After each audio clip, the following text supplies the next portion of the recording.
Isa ng malaking babala ang sinabi ni Dirk Nowitzki sa mga posibleng makakalaban ng Los Angeles Lakers sa playoff. Sa ngayon ang Lakers ay nasa pangatlong posisyon. Kitang-kita naman kung ano ang kanilang magagawa sa kanilang huling mga laban. Grabe mga idol, mainit na mainit ang Lakers, especially itong si Luka Doncic. Ngayon, ayon pa mismo kay Dirk Nowitzki, hindi mo gustong makalaban itong Los Angeles Lakers. Ang kupunang ito ay mayroong tatlong manlalarong po pwedeng mag-take over ng laban.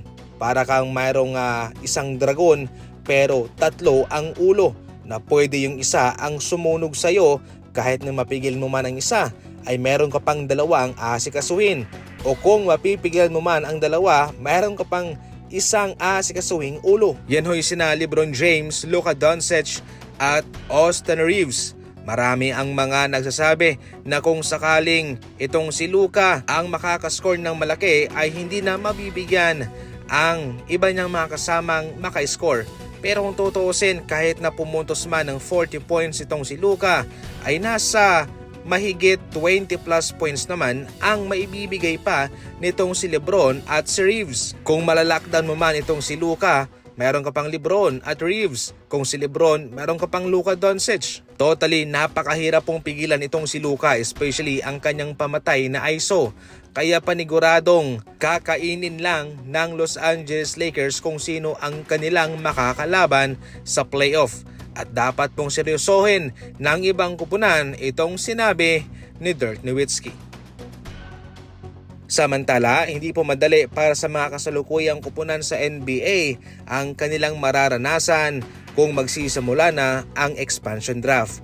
Bali, 2 players ang mawawala sa kanilang kupunan given na 2 team ang papasok sa NBA, ang Las Vegas at ang Seattle. Ibig sabihin nun ay maraming mga players ang mawawala sa kanila. 8 players lamang po ang pwedeng protektahan ng mga kupunan. Ang isang kupunan ay mayroong 15 players.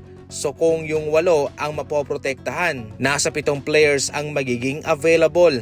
At ang kawawa rito ay yung Boston Celtics, yung OKC Thunder at ang Spurs na mababawasan ng mga malalaro.